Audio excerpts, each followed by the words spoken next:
Gus Yadin, ya monggo. Assalamualaikum warahmatullahi wabarakatuh.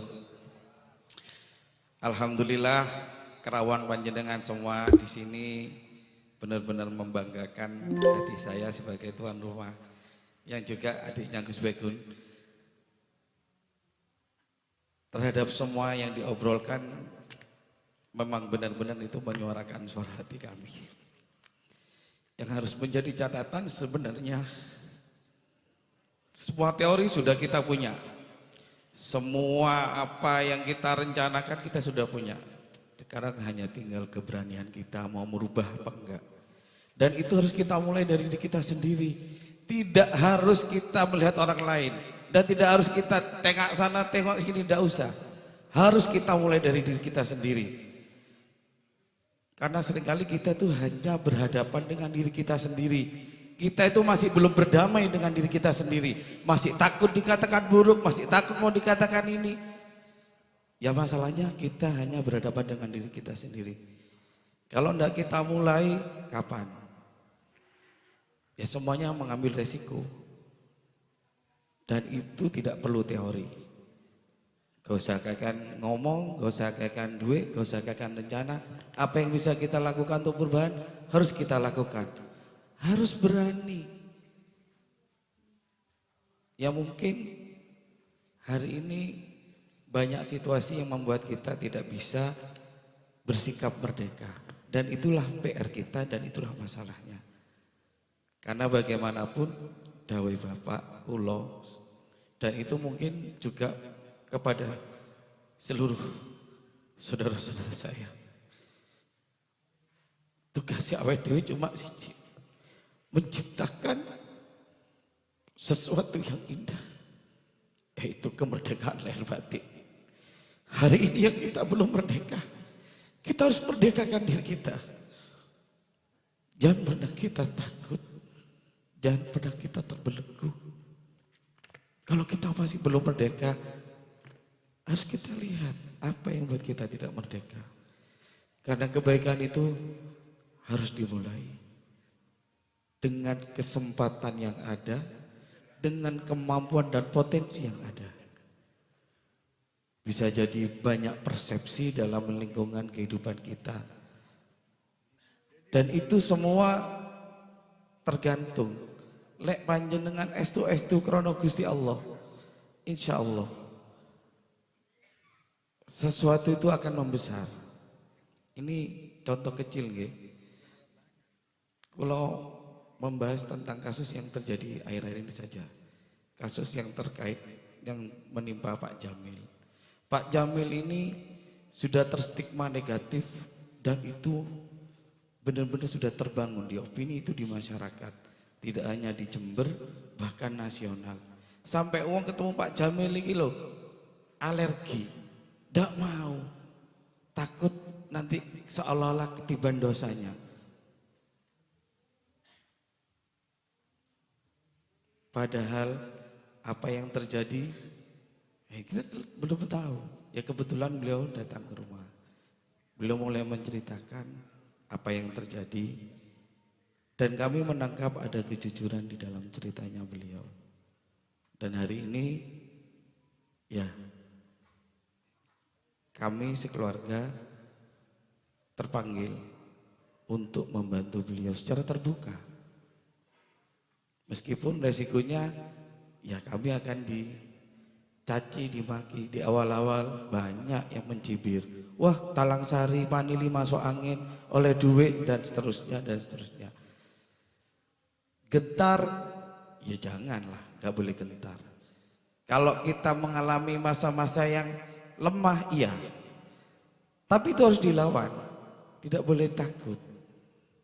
Alhamdulillah hari ini saya melihat opini publik sudah berubah. Bukan karena apa? Lah ternyata kekuatan sing tenanan krono Gusti Allah itu bisa merubah segalanya. Dan itu sudah step by step mulai terjadi di masyarakat. Yang mungkin hari ini mungkin masih ada kekecewaan karena itu belum merata sampai di tingkat pengambil kebijakan. Dan mudah-mudahan lewat forum ini adalah titik balik bagi kita semua untuk benar-benar berani menyuarakan sing bener, sing adil. Mungkin dari situ nanti akan banyak terbangun hal-hal yang positif, hal-hal yang baik. Termasuk diantaranya nanti frekuensi itu akan mengikat. Jadi sesuatu yang baik itu nanti lama-lama akan mengikat dan akan saling mempengaruhi. Ketika pengaruh-pengaruh baik itu banyak terjadi, maka akan lahirlah kultur baru, kultur kebaikan. Dan sebenarnya masyarakat pada umumnya ini pun manut Pak terhadap pemimpinnya. Seperti halnya yang terjadi pada pilkada kemarin. Kami melihat karena kami terjun langsung di lapangan. Itu tidak semua masyarakat dibayar.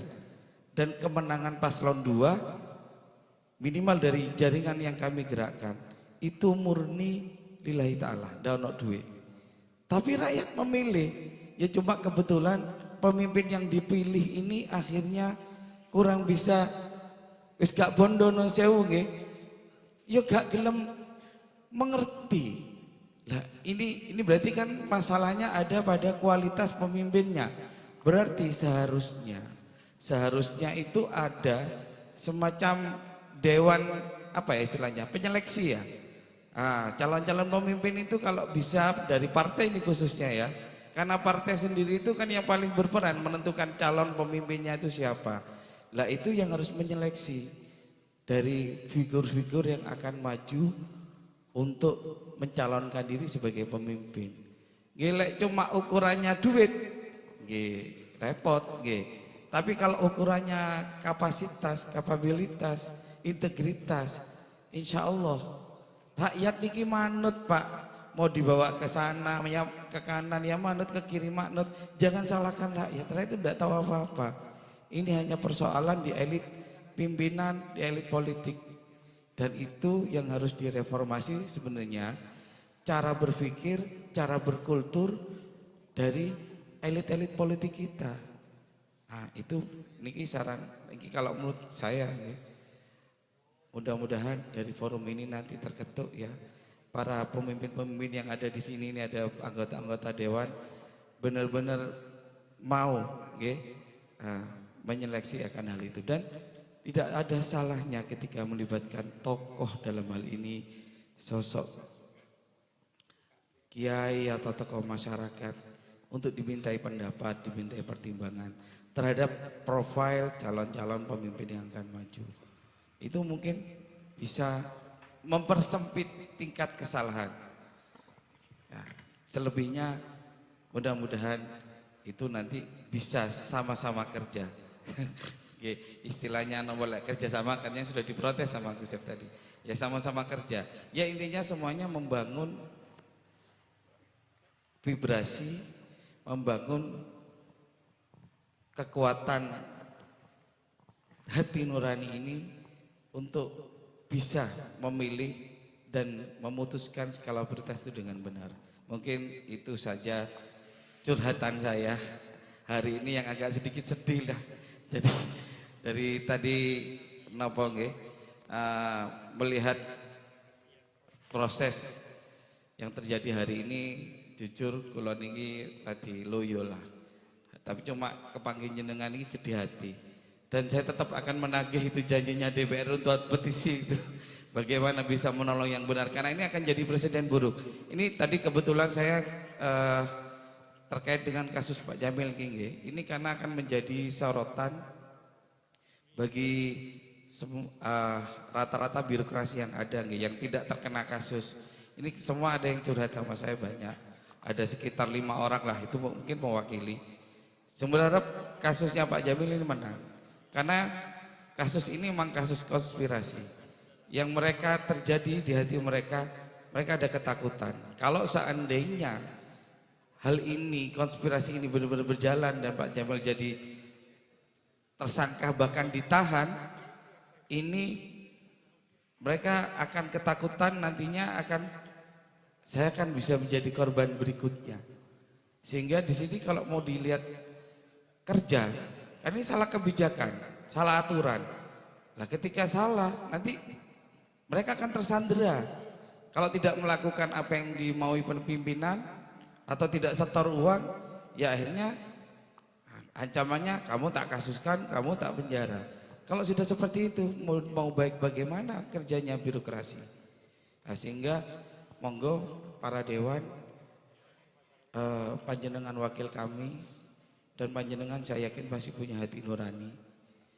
Untuk kasus ini tolong punya atensi yang lebih.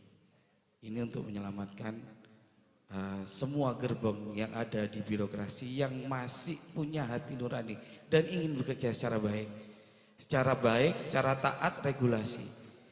Nah, ini yang kita harapkan, mudah-mudahan ini akan bisa membuat Jember ke depan lebih baik lagi. Mungkin itu dari saya. Siap, Terima kasih. Assalamualaikum warahmatullahi wabarakatuh. Waalaikumsalam. Saya lempar ke Wakil Ketua DPR saja langsung.